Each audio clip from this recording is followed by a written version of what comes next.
اعوذ باللہ من الشیطان الرجیم بسم اللہ الرحمن الرحیم نحمد و صلی اللہ رسول الکریم۔ اللہ سبحانہ وتعالیٰ سورہ بقرہ کی آیت 11 میں فرماتے ہیں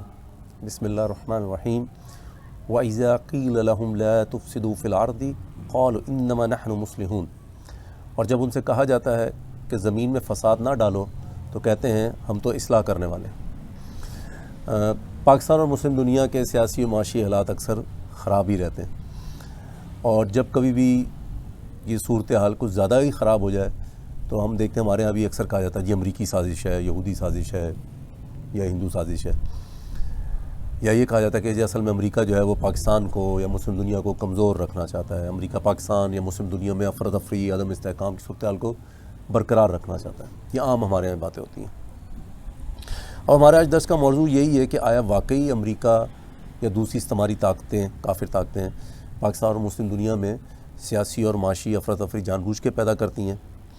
اور اگر وہ ایسا کرتے ہیں تو ان کے پیچھے ان کے مقاصد کیا ہوتے ہیں؟ تو اس میں تو کوئی شک نہیں ہے کہ امریکہ اور مغربی طاقتیں جو ہیں وہ پاکستان میں اور مسلم دنیا میں اور مسلم دنیا کے علاوہ باقی بھی تیسری دنیا کے ممالک میں مداخلت کرتے ہیں، اور عموماً جب بھی یہ طاقتیں مداخلت کرتی ہیں تو اس کا جواز وہ یہ دیتے ہیں کہ وہ استحکام کے اس خطے میں استحکام کے قیام کے لیے مداخلت کر رہی ہیں۔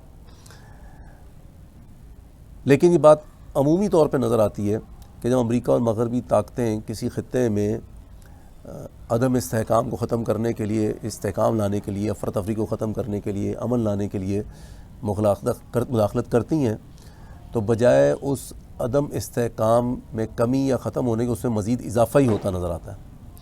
اور یہ صرف اگر کہیں پر کوئی استحکام پیدا بھی ہوتا نظر آتا ہے تو صرف وہ اسی صورت میں ہوتا ہے جب ان کا جو مفاد ہوتا ہے وہ یقینی طور پہ حاصل ہوتا نظر آ رہا ہو۔ اس وجہ سے اکثر یہ بات کہی جاتی ہے کہ یار فلاں بحران یا فلاں علاقے میں فلاں بحران یہ امریکہ یا مغربی طاقتوں کا پیدا کیا ہوا ہے، یعنی کہ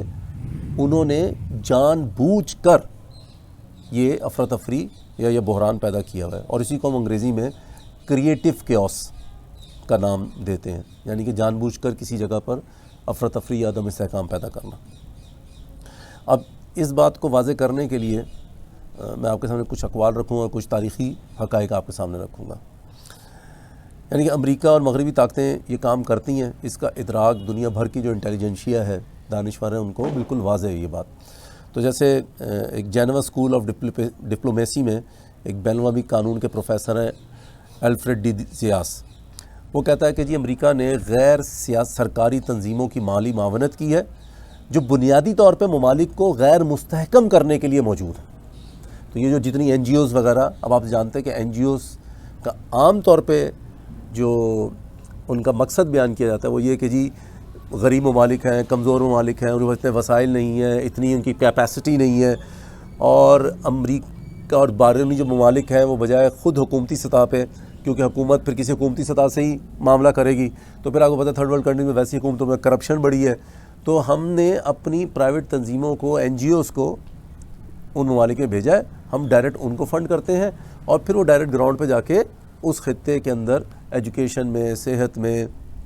اور ٹیکنیکل ایجوکیشن مختلف کسی بھی حوالے سے اس خطے کی بہتری کے لیے وہ کام کرتے ہیں۔ لیکن یہ امریکن پروفیسر ہے جنوا کا، بین الاقوامی لاء کا، وہ خود یہ کہہ رہا ہے کہ جی اصل میں یہ جو این جی اوز ہیں ان کا مقصد جو ہوتا ہے وہ ان ممالک کو غیر مستحکم کرنا ہوتا ہے۔ اس طرح سے ایک ترکی کے ایک سینئر صحافی ہیں تنوک اکوک، وہ کہتا ہے کہ جس بھی خطے میں امریکہ نے حملہ کیا وہ جسمانی اور روحانی طور پہ مکمل تباہ ہو گیا، کیونکہ انہوں نے پڑوسیوں کو ایک دوسرے کے خلاف کھڑا کر دیا۔ تو ہم دیکھتے ہیں کہ امریکہ کسی بھی جب خطے میں جاتا ہے عمومی طور پہ، جو میں ابھی آگے آپ کے سامنے کچھ مثالیں بھی رکھوں گا، کہ وہ خطہ مزید تباہ و برباد ہو جاتا ہے، اور بجائے کہ اس خطے کے اندر لوگ آپس میں جڑے ہیں ان میں مزید انتشار پیدا ہوتا ہے۔ تو ایک مثال میں آپ کو تھوڑی سی پرانی دیتا ہوں، وہ شاید آپ میں سے اکثر لوگوں کی پیدائش سے پہلے کی ہو۔ آپ کو پتہ ہے افغانستان میں ایک پہلا جہاد 1979-80 میں شروع ہوا تھا، جب اس وقت کا سوویت یونین، جس کو آج ہم روس کہہ سکتے ہیں، اس نے افغانستان پہ حملہ کیا، قبضہ کیا، اور پھر 8-9 سال تک جہاد ہوا، اور پھر 1988 میں جنیوا میں ایک معاہدہ ہوتا ہے، اور اس معاہدے کے تحت افغانستان سے روسی فوجوں کی واپسی شروع ہوتی ہے۔ اب پاکستان اور افغانستان یا مسلمانوں کے عمومی طور پر مفاد میں تو یہ تھا کہ اس معاہدے کے اندر صرف روسی فوجوں کی انخلاء کی بات نہ ہو، بلکہ کابل میں جو روس نے کٹ پتلی حکومت بٹھائی ہوئی تھی اس کے خاتمے کی بات ہو اور مجاہدین پر مشتمل ایک نئی حکومت کا قیام ہو۔ لیکن امریکہ کے مفاد میں یہ نہیں تھا کہ ایک مضبوط حکومت وہاں پہ قائم ہو، لہٰذا اس نے وہ جو جنیوا معاہدہ تھا اس میں اس معاملے پہ کوئی توجہ نہیں دی۔ پورا توجہ اس پہ رہی کہ افغانستان سے بس روسی فوجوں کا انخلاء ہو، یہ امریکہ کا اپنا ہدف تھا، اور اس کا نتیجہ یہ ہوا کہ اس معاہدے میں روس کا انخلاء تو ہو گیا، لیکن اس کے جانے کے بعد کئی سال تک افغانستان میں جو کابل کی کٹ پتلی حکومت تھی اور جو مجاہدین کے گروہ تھے ان کے درمیان، یا بعد میں ایون کچھ سالوں بعد جب وہ کٹ پتلی حکومت گر بھی گئی تو مجاہدین کے درمیان آپس میں یہ خانہ جنگی کا سلسلہ چلتا رہا۔ تو یعنی کہ بائی ڈیزائن بائی فالٹ، یعنی امریکہ یہ سمجھتا تھا، وہ دنیا کا ایک لیڈنگ اسٹیٹ تھا، وہ علاقوں کی سیاست کو، خطے کے معاملات کو سمجھتا تھا، تو وہ اس بات کو بالکل ایسا نہیں کہ اس کو پتہ نہیں تھا کہ صرف روسی فوجوں کے انخلاء کے بعد جو ہے وہ امن امان ہو جائے گا اس خطے کے اندر۔ اس کو پتہ تھا کہ اس کا جو نتیجہ ہوگا وہ ایک مزید افراتفری یعنی کہ کیوس ہوگا، تو ایک طرح سے اسے بائی ڈیزائن اس کیوس کو پیدا کیا۔ اسی طرح جب امریکہ نے عراق میں 2003 پہ حملہ کیا اور صدام کی حکومت کا خاتمہ کیا، تو اس کے بعد اس نے ایک ایسا آئین اور ایک ایسا سیاسی نظام دیا جس نے ملک کو عملاً 3 حصوں میں تقسیم کر دیا۔ ملک میں 3 بڑی اینٹیٹیز تھیں، کرد مسلمان جو کہ زیادہ سنی مسلمان تھے، اسی سے عرب سنی مسلمان اور عرب شیعہ مسلمان، اور اس نظام کے نتیجے میں بجائے وہ جو اس خطے کے لوگ تھے وہ جڑتے، وہ مزید تقسیم ہو گئے۔ اب آج 21 سال سے زیادہ عرصہ گزر چکا ہے، بلکہ 20 سال پورے ہو چکے ہیں، 21واں شروع ہو چکا ہے۔ امریکہ نے جو آئین دیا، جو نظام دیا، اس کے نتیجے میں عراق آج کے دن تک سیاسی اور معاشی عدم استحکام کا شکار رہتا ہے۔ انتخابات کے بعد کوئی جماعت اکثریت حاصل نہیں کر پاتی، حکومت بنانا انتہائی مشکل ہو جاتا ہے، کئی ماہ گزر جاتے ہیں انتخابات کے بعد، حکومت بن نہیں پاتی، اگر بڑی مشکل سے حکومت بن جائے تو حکومت چل نہیں پاتی، حکومت ٹوٹ جاتی ہے، پھر نئی حکومت بنانے کا سلسلہ، پھر بھی نہیں حکومت بن پاتی تو پھر اسمبلی دوبارہ توڑو، پھر انتخابات، اور یہ سلسلہ چل رہا ہے، جس کے نتیجے میں عراق جو ہے وہ مسلسل ایک بحران اور عدم استحکام کا شکار ملک نظر آتا ہے۔ اور یہ کوئی کہے یار امریکہ نے قبضہ کیا، امریکہ نے نظام دیا، امریکہ کیوں وہ ادھر افراتفری چاہتا ہے؟ تو اس کی وجہ ہے کہ جب ایک ملک کے اندر استحکام نہیں ہوگا، عدم استحکام رہے گا، تو وہ جو وہاں کے جو گروہ ہیں وہ ہمیشہ اپنے اختلافات کے حل کے لیے پھر امریکہ کی جانب دیکھیں گے، اور امریکہ جو ہے وہ ان کے معاملے کو بظاہر حل کرے گا۔ دوسرا یہ ہوتا ہے کہ جب ایک بڑا ملک، عراق ایک بڑا ملک ہے رقبے کے لحاظ سے، آبادی کے لحاظ سے، اور سب سے بڑھ کے یہ کہ وہ تیل و گیس سے مالا مال ملک ہے، 4تھا یا 5واں بڑا تیل پروڈیوسنگ ملک ہے، تو وہ مسلمان ملک وہ کسی بھی صورت میں اس سیاسی عدم استحکام کے نتیجے میں ایک طاقتور ملک نہیں بن سکے گا۔ جب سیاسی استحکام نہیں ہوگا، معاشی استحکام نہیں ہوگا، حکومتیں ٹوٹتی بنتی رہیں گی، تو آپ سمجھ سکتے ہیں کہ وہ کیا اس کا صورتحال ہوگی۔ ہم ایک کراچی میں بیٹھے ہیں، ہم دیکھ رہے ہیں پچھلے 7-8 سالوں سے بلدیاتی حکومت پراپر اگر نہیں ہے تو ہمیں نظر آتا ہے کہ کیا کراچی شہر کی صورتحال رہتی ہے، اور ہر ایک یہی مطالبہ کر رہا ہوتا ہے کہ یار ایک مضبوط سٹی گورنمنٹ ہو تو کوئی مسائل حل ہوں۔ اسی طرح سے 2011 میں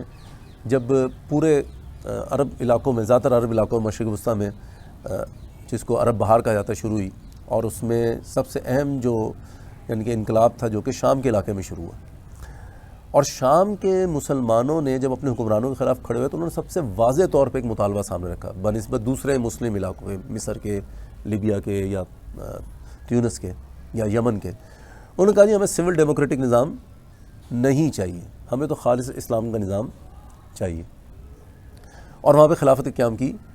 باتیں ہونے لگیں، اور امریکہ نے بڑی کوشش کی کہ کس طرح سے جو ہے وہاں کے لوگ جو ہیں وہ اس بات کہ میں ٹھیک ہے اس کو بشار الاسد کو ہٹا دیتے ہیں، لیکن ایک سول ڈیموکریٹک سسٹم ہو، اس کے تحت آپ اپنا نظام چلا لیں، ہم اس کو ہٹا دیتے ہیں، چونکہ امریکہ سمجھتا تھا کہ اگر سسٹم اسی کا، نظام اسی کا دیا ہوا چلے گا تو چاہے کوئی بھی اور لوگ آ جائیں وہ اس کی مرضی کے، اس کے تابع ہی رہیں گے، لیکن وہاں کے مسلمانوں نے اس بات کو تسلیم نہیں کیا۔ تو پھر ایک دیکھتے ہیں کہ شام کے اندر بھی داعش نام کی ایک تنظیم پیدا ہوتی ہے، اور وہ بڑی تیزی سے شام کے مختلف علاقوں پہ قبضہ کرنے لگتی ہے، وہ اپنی ایک نام نہاد خلافت کا اعلان بھی کر دیتی ہے، اور وہ جو مخلص مجاہدین جو کہ بشار کے ساتھ لڑ رہے ہیں وہ ان کے ساتھ لڑ رہی ہوتی ہے، بجائے وہ تنظیم داعش وہ بشار سے لڑ رہی ہو، وہ دمشق کے اوپر حملے کر رہے ہو، وہ ان علاقوں کے اوپر حملے کر رہے ہیں جہاں پہ پہلے سے مجاہدین جو ہے وہ بشار کی فوج سے لڑ لیں۔ تو شام میں اس تنظیم کے ذریعے در حقیقت امریکہ نے بشار کی حکومت کو تقویت بخشی، بلکہ کیونکہ اس تنظیم کا رسوخ عراق اور شام دونوں کے اندر تھا، تو عراق میں وہ علاقے تھے جہاں پہ زیادہ سنی عرب مسلمان تھے، تو داعش کو تباہ کرنے کے نام پہ امریکہ نے اپنے اتحادیوں کے ساتھ جتنے بھی ملٹری آپریشنز کی وہ اصل میں اس خطے کے یعنی کہ سنی مسلمانوں کو تباہ و برباد کرنے کے لیے استعمال ہوا۔ تو یعنی کہ کہنے کو پھر وہی کہ امریکہ نے جان بوجھ کے ایک جنگ کو، جیسے شام میں ایک جنگ چل رہی تھی، اس کو مزید پیچیدہ کیا تاکہ اس کے نتیجے میں وہ اپنے مفاد کو یقینی بنا۔ اس کا مفاد کیا تھا؟ اسلام کی صورت میں نہیں آنا چاہیے، اگر بشار نہیں تو وہ نظام چلے جو کہ اس کی مرضی اور منشا کے مطابق ہو۔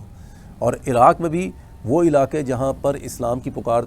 تقویت پکڑ لی ہے یا پکڑ سکتی ہے، ان کو بھی اس کے ذریعے سے، یعنی کہ اس نے ایک تیر سے دو شکار کھیلے، شام میں بھی اور عراق میں بھی، کہ اس اسلام کے نفاذ کے قیام کی جو جد و جہد ہے یا پکار اس کو دبا دیے تھے۔ پھر اب یہ حالیہ دنوں میں ہم سوڈان میں دیکھ رہے ہیں۔ سوڈان میں 2019 میں کئی ماہ تک جب عوامی مظاہرے جاری رہے تو جو 30 سال سے برسر اقتدار حکمران تھا عمر البشیر، جو کہ ایک امریکی ایجنٹ تھا، تو فوج جو ہے ان عوامی مظاہروں سے مجبور ہو کے اپنے ہی چیف آف آرمی سٹاف، اپنے ہی جنرل کو اقتدار سے ہٹا دیتی اور اس کو گرفتار کر لیتی۔ لیکن اس کے باوجود مظاہرے رکتے نہیں ہیں، اور جو نئی فوجی قیادت ہے وہ اس عوامی مظاہروں سے مجبور ہو کر ایک معاہدہ کرتی ہے جس کے تحت ایک عبوری حکومت بنائی جاتی ہے، جس میں کچھ سیاستدان ہیں، کچھ فوج کے نمائندے ہیں، اور کہا جاتا ہے کہ یہ عبوری حکومت 2 سال تک چلے گی اور پھر جو ہے انتخابات کرائے جائیں گے اور حکومت جو ہے وہ مکمل طور پہ عوام کے نمائندوں کو منتقل کر دی جائے گی۔ اب سوڈان میں جو سیاسی جماعتیں ہیں وہ زیادہ تر جو ہیں ان پہ جو اثر و رسوخ ہے وہ امریکہ کا نہیں ہے، یعنی کہ فوج پر تو امریکہ کا مکمل اثر و رسوخ ہے، لیکن جو سیاسی جماعتیں ہیں ان پہ زیادہ تر برطانیہ کا، کیونکہ برطانیہ سوڈان کا پرانا استعماری آقا ہے یا کسی حد تک یورپ کا اثر و رسوخ ہے۔ تو اب چونکہ انتخابات ہونے جانے تھے اس معاہدے کے تحت، اور امریکہ کو یہ نظر آ رہا تھا کہ جب یہ الیکشنز ہوں گے تو جو بھی سیاسی جماعتیں آئیں گی وہ اس کے ایجنٹ نہیں ہوں گے، تو اس کے نتیجے میں اقتدار جو ہے وہ اس کے امریکی ایجنٹوں کے ہاتھ سے نکل جائے گا۔ تو امریکہ نے فوج میں اپنے موجود ایجنٹوں کو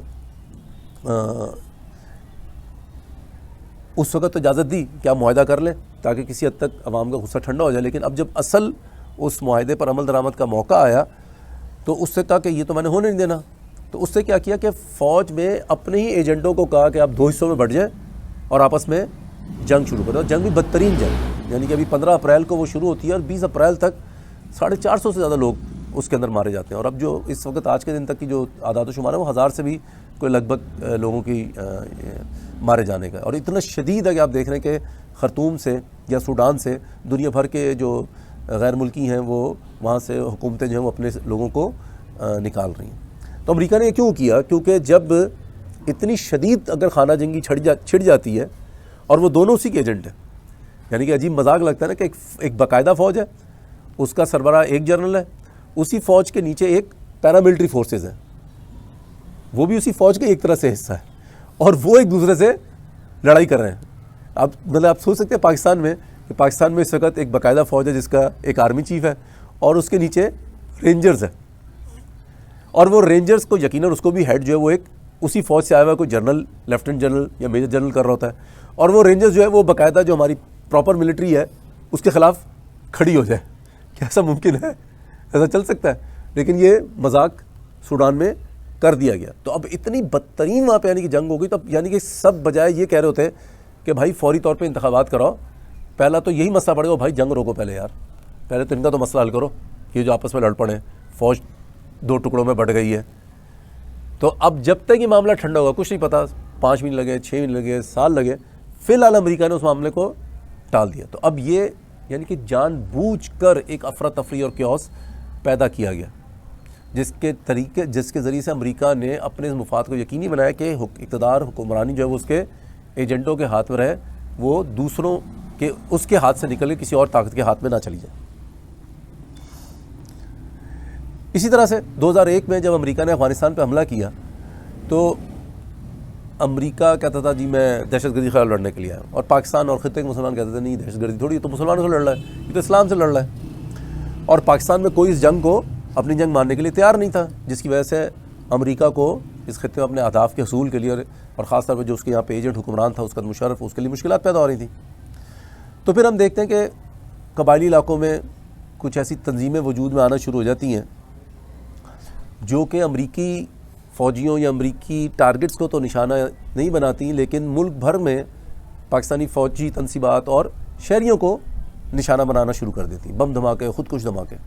اور سینکڑوں کی تعداد میں پاکستان میں لوگ جو ہیں وہ مارے جانے شروع ہو جاتے ہیں. اور اس صورتحال میں جب یہ صورتحال اپنے یعنی کہ عروج سے پہنچتی ہے 2008-9 میں، تو اس وقت کا امریکی صدر اوباما نومبر کے اینڈ میں دسمبر کے شروع میں 2009 میں یہ بیان دیتا ہے، کہتا ہے کہ جی ماضی میں پاکستان میں ایسے لوگ رہے ہیں جو یہ کہتے رہے ہیں کہ انتہا پسندی کے خلاف جد و جہد ان کی لڑائی نہیں ہے، لیکن حالیہ برسوں میں جس طرح کراچی سے اسلام آباد تک بے گناہ لوگ مارے گئے، عوامی رائے بدل گئی. یعنی کہ امریکہ نے پاکستان کے اندر جان بوجھ کے ایک افراتفری، عدم استحکام، امن و امان کا مسئلہ پیدا کیا، یعنی کہ کریٹیو کیوس، جس کا مقصد ایک خاص رائے عامہ حاصل کرنی تھی جو اس کے مفاد کو تقویت پہنچائے. اور پھر جنوری 2011 میں لاہور میں ایک امریکی ریمنڈ ڈیوس جو ہے وہ 2 پاکستانیوں کو گولی مار کے مار دیتا ہے، ایک کو وہ اپنی گاڑی تلے رون ڈالتا ہے،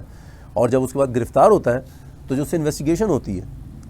تو پتہ یہ چلتا ہے کہ یہ صاحب جو ہے یہ قبائلی علاقوں میں جاتے ہیں اور وہ لوگ جو کہ ریاست پاکستان سے متنفر ہیں، ناراض ہیں، ان کو ہائر کرتے ہیں اور ٹرین کرواتے ہیں تاکہ پاکستانی اہداف کو وہ نشانہ بنائیں، پاکستانی فوجیوں پر حملے کیے جائیں، پاکستان کے شہریوں پر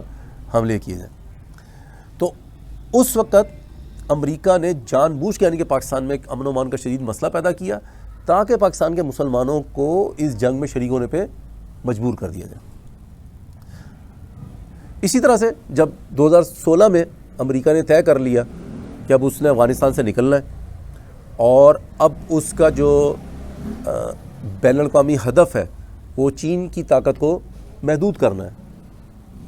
اور چین کی طاقت کو محدود کرنے کے لیے اس کو بھارت کو تگڑا کرنا ہے، طاقتور بنانا ہے، تو اس نے پاکستان کو مراد دینا بند کر دی، جس کے ذریعے سے پاکستان کو کسی حد تک معاشی اور سیاسی استحکام حاصل ہوتا ہے. تو امریکہ نے کیا کیا؟ افغانستان سے نکلنے کے بعد اس نے جو پاکستان کو ایک نان نیٹو ایلائے، اتحادی، یعنی ایک تو امریکہ کا نیٹو الائنس ہے، تو پاکستان جو بھی نیٹو الائنس کے اندر وہ امریکہ کے اتحادی ہیں، لیکن پاکستان نیٹو میں تو شامل نہیں ہے، لیکن امریکہ نے پاکستان کو ایک خصوصی ایک حیثیت دی کہ تم بھی میرے اتحادی ہو، نیٹو کی طرح ہو، لیکن نیٹو میں ہو نہیں، لیکن نیٹو کی طرح. اور یہ مقام دینے کی وجہ سے پاکستان کو امریکہ کی جانب سے مختلف فوجی اور معاشی امداد مہیا ہوتی تھی، جو کہ پھر جب امریکہ نے یہ حیثیت ختم کی تو وہ امداد ملنا بند ہو گئی. پھر اس کے علاوہ ہم دیکھتے ہیں کہ اس دوران میں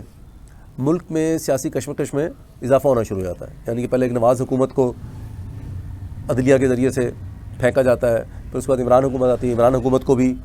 ختم کیا جاتا ہے، اور اس وقت بھی آج کے دن تک یعنی کہ ملک جو ہے وہ سیاسی عدم استحکام کا شکار ہے،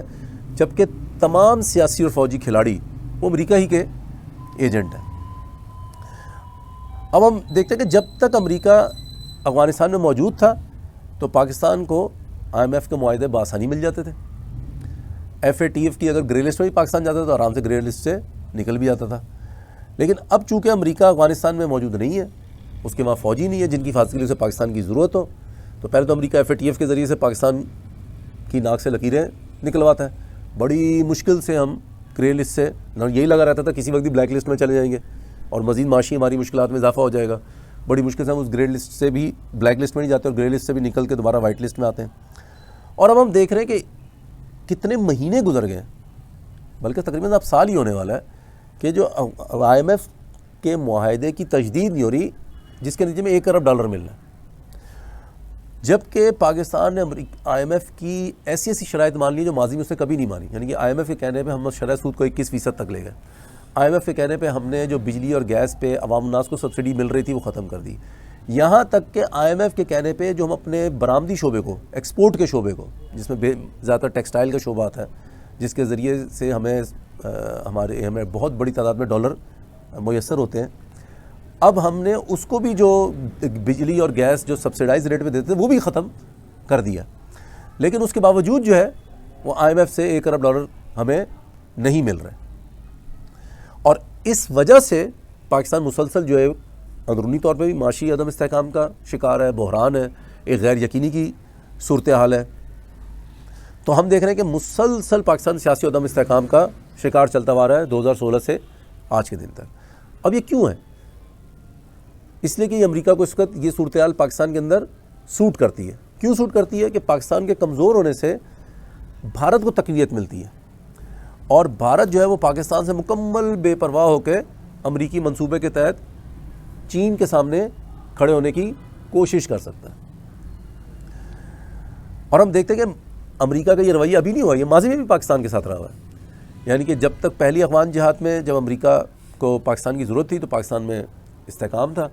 جب امریکہ وہاں سے نکل جاتا ہے تو پھر 90 کی دہائی میں دیکھتے ہیں پاکستان میں ہر 2-2.5 سال بعد ایک حکومت جاتی ہے، دوسری آتی ہے، پھر تیسری آتی ہے، پھر چوتھی آتی ہے. یہ پنگ پونگ چلتا رہتا ہے.